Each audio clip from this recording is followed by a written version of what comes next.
These are the calisthenics hacks that no one is talking about. The last hack is the most important. The first hack that not many people use, and this is especially very effective for skill training, is greasing the groove. Now, what is greasing the groove, you ask? Greasing the groove is essentially where you practice doing a skill, movement, or exercise even when it's not necessarily during your workout. So this doesn't really class as a full workout. However, you'd still be practicing it throughout the day, whether it's 5 minutes, 10 minutes, or maybe even 15 minutes, or even just 60 seconds. By practicing a skill frequently throughout the day, throughout the week, even when it's not your workout, you're gonna be able to learn, understand, and get better at that skill each time that you do it, learning about it more and more, and feeling more comfortable during that skill, the movement, or the exercise you're doing. I did this with various skills when it came to learning the handstand. When I was trying to learn the handstand, I would just randomly do attempts of the handstand every single day. And I'm laughing because that doesn't mean that you should probably do it during your work if you work in an office or something. Maybe that wouldn't be appropriate, but maybe like on your break, if you were to go to the gym, or in the evening as you're cooking dinner, a little handstand attempt, as long as it's safe, will be able to get you that handstand a lot quicker, understanding the exercise, the movement. But it doesn't just have to be skills. It could also be like a simple exercise like push-ups or pull-ups. If you feel like your push-up or your pull-up form is not really quite there yet, then you can always practice doing push-ups or pull-ups, as long as you have a pull-up bar, obviously, and you'll be able to improve. I've seen some people even put pull-up bars everywhere in their home. There's this one guy on Instagram that I saw that puts pull-up bars everywhere, in like every corridor and in between every door in his house, just so he can constantly practice and grease the groove with his pull-ups. And not only is greasing the groove an amazing hack for improving in exercises and skills, but also when it comes to your mobility. Since when did stretching at any convenience become a bad thing? If you want to be super flexible and be able to touch your toes, because I know some of you guys watching can't even do that yet, then even just practicing doing some hamstring stretches in the day whenever you get a spare minute, or even just doing some cross-body stretches like this for your shoulders that really doesn't require that much effort, and you can do it for about a minute in total, and you'll feel more flexible, you'll feel better in your skills understanding, and you'll improve in your technique. So no brainer. Just be careful with how much you're greasing the groove, because you can overdo it and make it into 2, 3, 4 workouts in one day, which we do not want to do. My word of advice would be to try and do a few attempts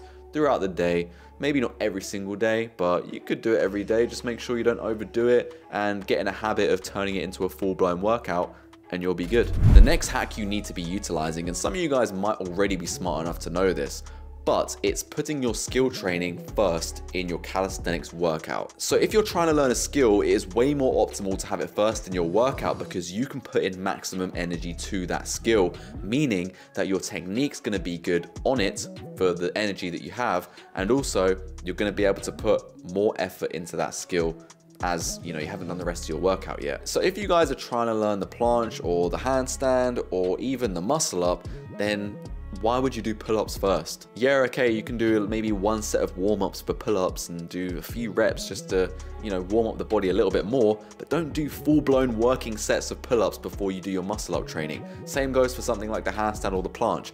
Don't bang out about 100 push-ups, or even just 20, 30 push-ups where you're struggling, and then you go into your handstand training. Your forearms are probably gonna be tired, your wrists are gonna be tired, and it's just gonna make your handstand training even more irritating, because we all know how many times people fall in the handstand, especially me when I first started. That damn wardrobe, bro.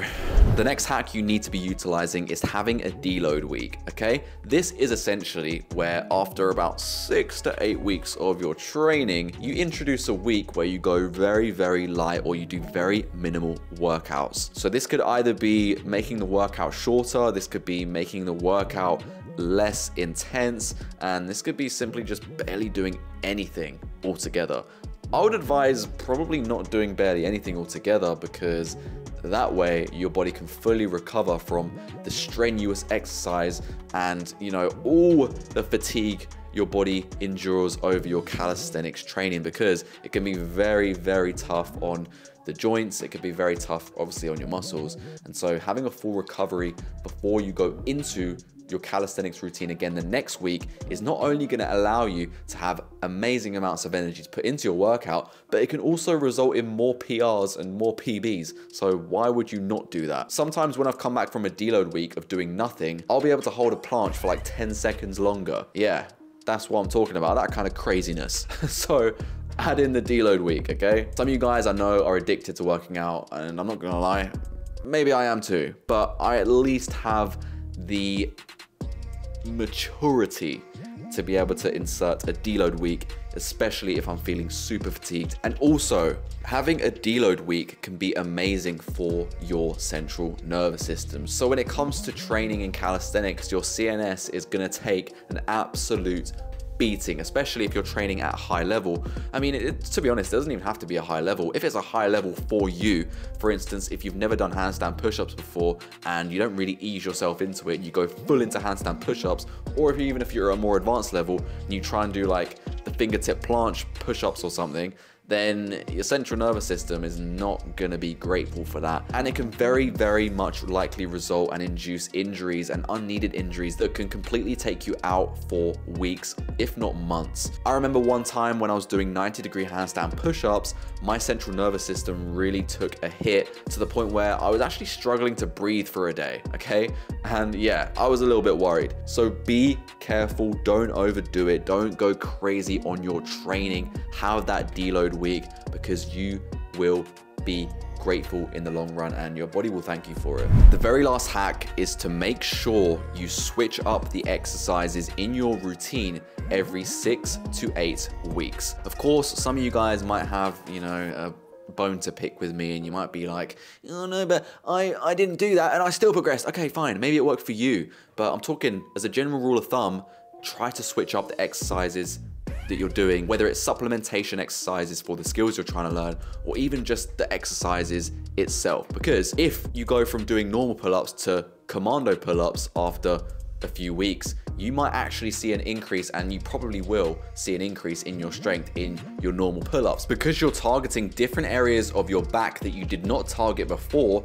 And so of course you're going to be stronger overall, because there might have been some weak parts of your back you weren't necessarily targeting in the normal pull-ups that are now getting targeted. So be aware of that in your training, even switching up the variation of an exercise you're doing when it comes to push-ups, pull-ups, or even squats, going from normal squats to explosive squats or pistol squats. You can really see progress once you just switch up the variation or the exercise altogether that targets the same muscle groups. And that is it for my main hacks in calisthenics you need to be aware of to elevate your training to the next level. Of course, if you want any of my personal hacks that can take you to that next level, then make sure to check out the Calisthenians Academy. I'll leave a link in the description for you guys. I won't tell you again. But that is it for today's video, guys. If you enjoyed it, make sure to like. If you want to see more videos like this, then make sure to comment. And if you enjoy this style of content altogether, I think I already said that, but screw it, make sure to subscribe, and I'll see you guys in the next one. Peace.